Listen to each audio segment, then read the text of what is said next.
Voyage, voyage.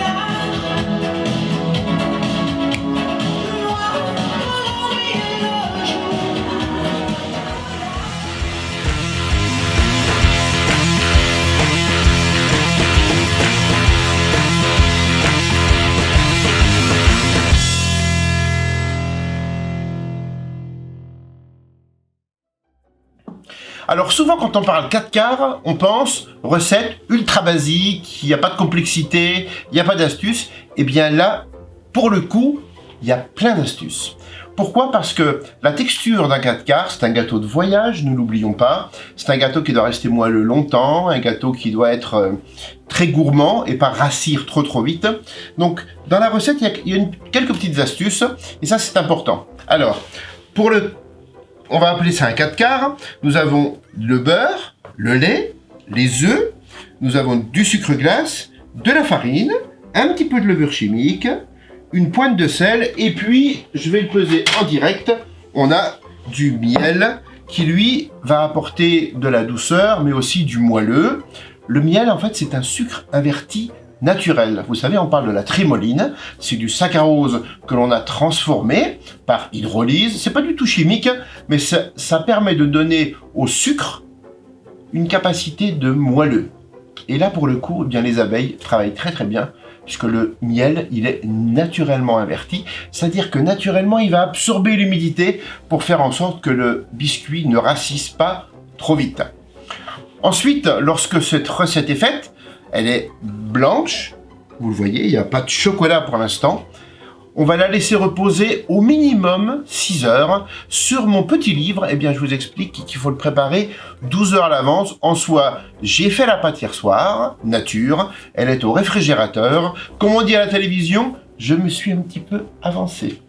Donc, la pâte, elle, c'est une doublure, elle est au réfrigérateur déjà.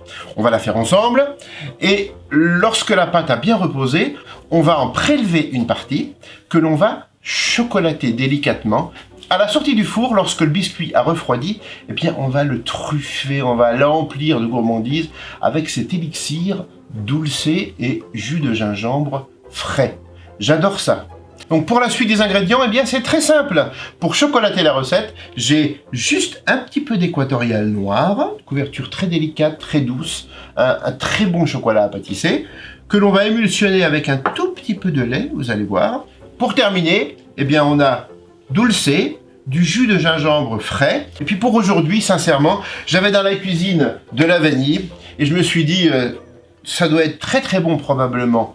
Élixir, gingembre, vanille de Madagascar bio Noroi, avec dulcé gingembre, ça devrait être, je pense, trop de la balle.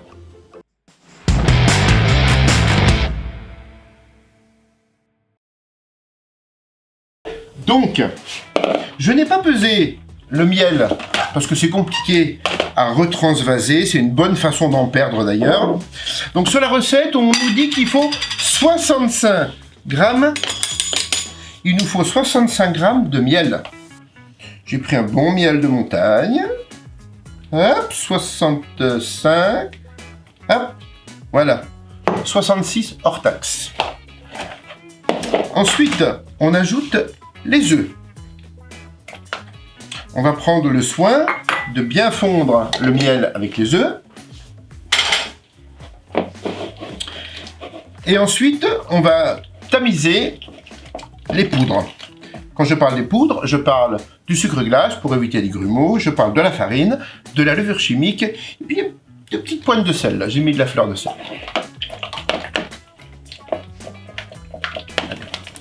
Donc, je mélange convenablement le miel avec les jaunes.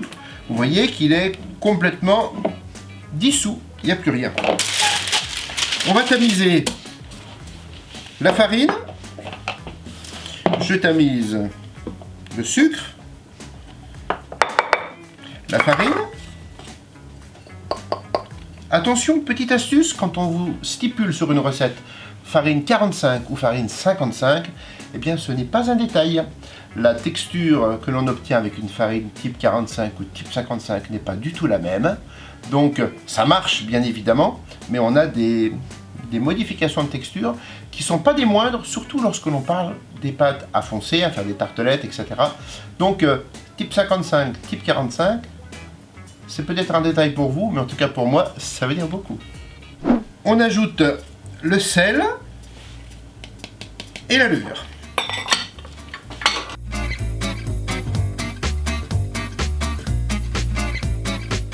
Ensuite, c'est très simple, on ajoute les poudres dans les œufs et le miel.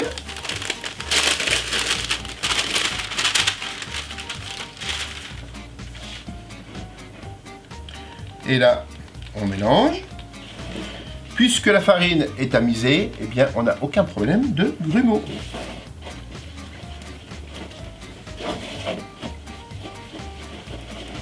On peut faire ce mélange au batteur avec la feuille, surtout pas au fouet.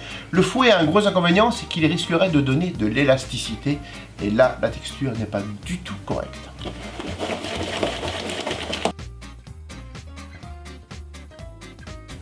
Je prends mon troisième œil et vous voyez la pâte est complètement liquide. Elle est bien souple.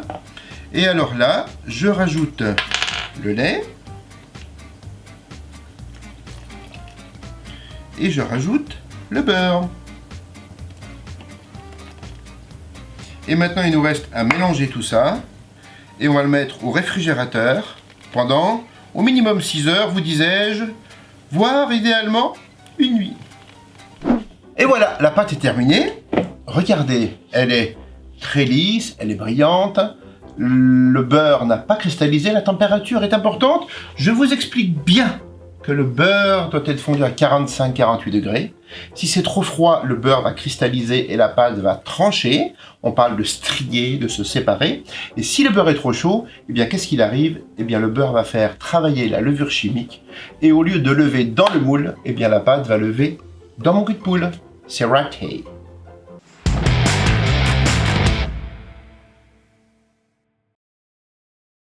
Et bien voilà, on est sur la dernière ligne droite de notre marbré chocolat dulce gingembre vanille. On va faire maintenant le mélange chocolat et conserver le mélange vanille. Pour le mélange chocolat, regardez, c'est très simple. J'ai fait fondre le chocolat bien chaud, 48-50 degrés. Je mélange le lait. Alors ça fait un tout petit peu d'inerte quand on travaille comme ça, mais en tout cas ça fonctionne très bien, vous allez voir. On arrive rapidement, même à la cuillère, à faire une jolie petite émulsion. Ça devient une belle ganache.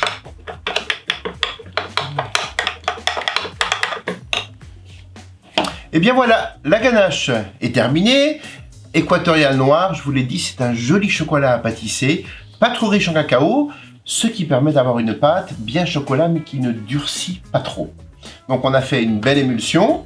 Sur la recette, je vous indique peser 200 grammes. Je le fais de suite et on va mélanger dans ces 200 grammes de pâte. On va mélanger tout simplement notre ganache. On va tout simplement mélanger notre ganache équatoriale noire. La ganache est encore tiède. Et on mélange pas trop.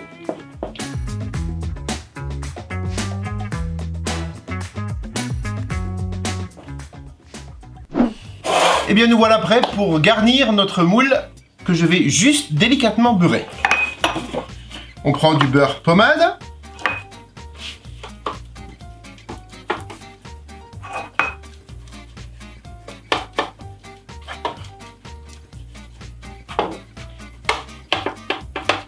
Voilà, on beurre bien partout. Pas nécessaire de fariner. Je vais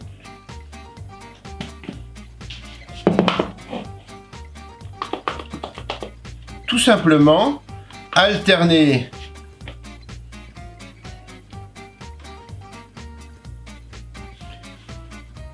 irrégulièrement les pâtes. Un petit peu de noir. Un petit peu de blanc. Voilà. On essaye de faire en sorte de créer un mélange harmonieux des couleurs. On met le noir sur le blanc.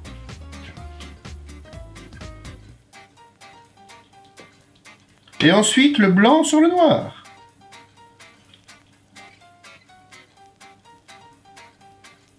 Voilà.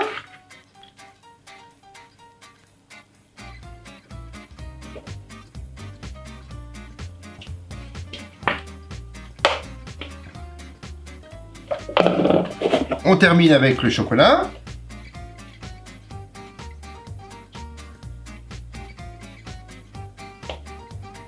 Petite astuce de chef, hein, c'est ce qu'on fait dans les laboratoires. Vous imaginez quand on fait 150, 200 cakes chez un pâtissier ou des marbrés, eh bien on veut qu'ils soient tous parfaits, presque des clones.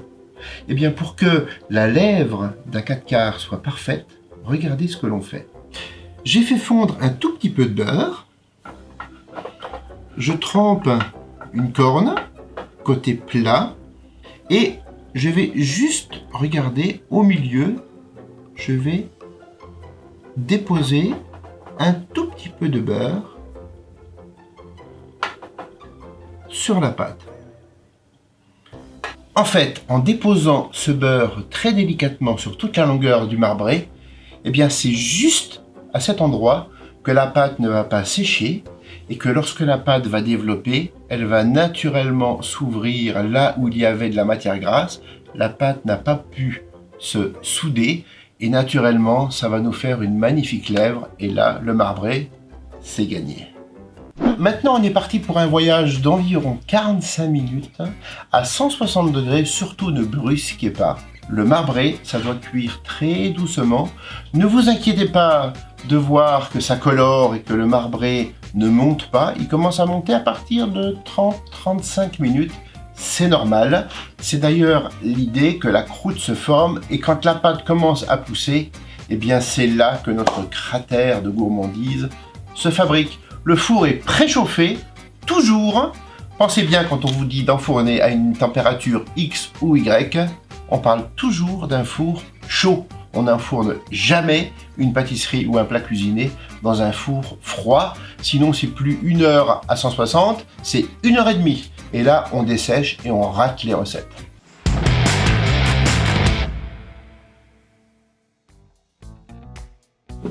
Et bien, pendant nos 45 minutes de voyage, on va un tout petit peu s'occuper quand même, parce qu'il nous faut préparer l'élixir dulcé au gingembre frais. Mais aujourd'hui, petite astuce, j'ai rajouté de la vanille de Madagascar bio Noroi. Pour faire le jus de gingembre frais, eh bien évidemment, j'utilise du gingembre frais, je l'ai épluché. Soit vous utilisez ce qu'on appelle une râpe microplane, vous savez, les petites râpes très fines qui nous permettent de faire des jolis zestes très gourmands. Une râpe à gruyère, ça peut aller, mais c'est un peu trop grossier. Là, en fait, j'utilise un truc assez génial. Vous savez que Rika, ma femme, est japonaise, et dans une cuisine ni bonne ni mauvaise, eh bien, il y a ce qu'on appelle une râpe à wasabi. Et regardez ce que c'est. C'est quelque chose de super intéressant. En fait, ça, c'est de la peau de requin. Ça a la particularité par rapport au métal de ne pas oxyder ni le wasabi et encore moins le gingembre. Et regardez le principe.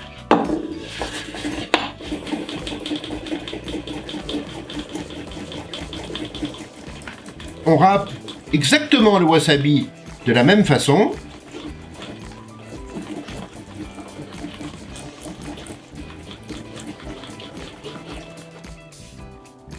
Et pour faire le jus de gingembre, eh bien, qu'est-ce que je fais? Je vais prendre cette purée de gingembre. Vous entendez? Vous entendez? C'est très dur la peau de requin. Presque comme de la céramique. On l'emballe dans un papier absorbant. Et là, regardez, on retire le jus de gingembre. C'est délicieux.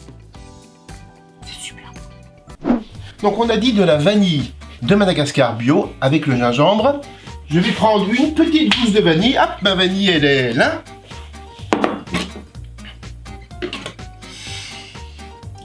Rien qu'en ouvrant la boîte, on est déjà en voyage. Allez, on va quand même en faire une demi-gousse. Je fends la gousse en deux. Je vais la racler. On prend bien le soin de bien l'écraser. Évidemment, on ne jette pas ce qu'il nous reste. Il y a autant de goût et de saveur dans l'enveloppe que dans les graines. Ça, petite astuce, vous allez le faire sécher, voire vous pouvez le conserver comme ça pour faire une crème anglaise à la vanille, c'est parfait. Ou bien sinon, vous la faites sécher, et quand elle est séchée, vous la mettez dans un petit moulin à café avec du sucre.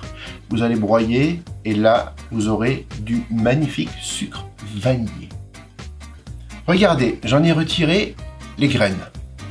Je vais mettre les graines de vanille dans Dulce, et là, on va tout simplement mélanger. J'ai à peine fondu Dulce. Il est préférable qu'il reste quelques petits morceaux de chocolat. Ça veut dire que le mélange n'est pas trop chaud. Et en fait, ce chocolat qui n'est pas complètement fondu, il va permettre de recristalliser plus rapidement. Entre pros, cette petite astuce, ça s'appelle la vaccination. On fabrique des cristaux en ajoutant des cristaux. Maintenant, on va faire un des secrets de la pâtisserie et surtout de la transformation du chocolat. C'est le principe de l'émulsion.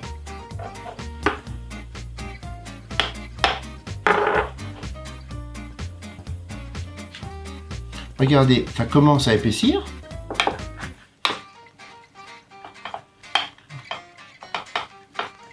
Alors ne soyez pas surpris ou surprise quand on a une texture qui est comme celle-ci, qui fait un peu tranché, séparé, c'est normal. C'est un moment où on manque d'équilibre entre l'eau et la matière grasse. On a encore un petit peu d'eau, d'humidité à rajouter et vous allez voir, ça va s'émulsionner tout seul.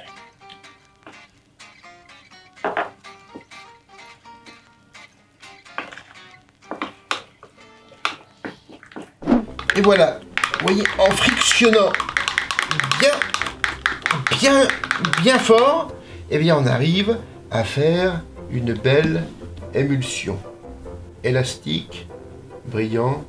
Regardez si ça c'est gourmand. Et ensuite, petite astuce, donc, on va mettre ce crémeux dans une poche, on va retourner le marbré et on va injecter dedans des noyaux de crémeux, dulce, vanille, Madagascar, gingembre, une tuerie. Alors il en reste un tout petit peu, ça c'est super bon, et puis le reste ce sera pour les cadreurs, ok? Bravo, allez les gourmands! Et bien voilà, nos 45 minutes de cuisson sont prêtes. Je vais défourner le marbré. On va délicatement pointer un petit couteau d'office. Et là encore, ce n'est pas une légende. Si la pointe ressort chaude et grasse et bien lisse, eh bien le marbré est cuit. Et voilà, me revoilà. Je plante la pointe. Et si la pointe ressort chaude, propre, lisse, c'est cuit. On va maintenant laisser refroidir, tiédir notre marbré. Et ensuite, on viendra créer des interstices avec le couteau au dos du marbré. Et on va injecter notre délicieux crémeux dulce gingembre. Mais ça, il faut à peu près 10 minutes, un quart d'heure. Quand le marbré est tiède encore, vous allez l'injecter. Vous allez voir, je vais le faire tout de suite. Vous avez vu comme ça passe vite en vidéo, 20 minutes. Eh bien, le marbré est juste tiédi. Je le mets sur le côté et regardez, je vais piquer. Je mets la main ici pour bien sentir que je ne transperce pas le marbré. Et bien voilà, on va le piquer avec un élixir de dulce. Et là, je viens et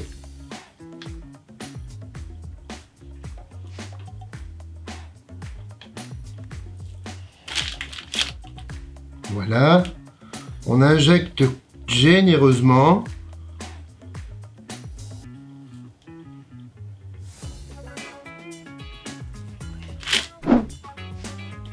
Et voilà, c'est terminé. On va racler le dessous, on va le mettre au réfrigérateur, ça va cristalliser gentiment et vous allez voir à la découpe, ça va être génial.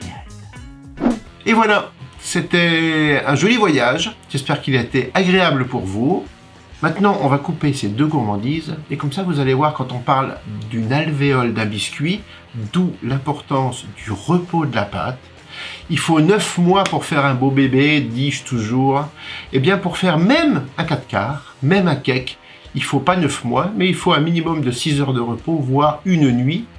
C'est le cas ici.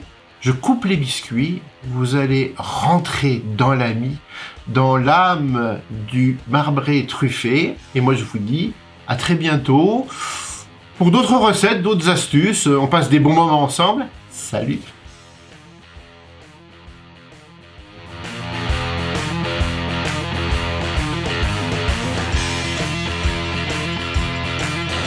Bon, eh ben dis donc, ça c'est fait, il y a 1 tonne de plonge. Pâtisser à la maison c'est sympa, mais alors, wouh! Je ferais pas ça tous les jours.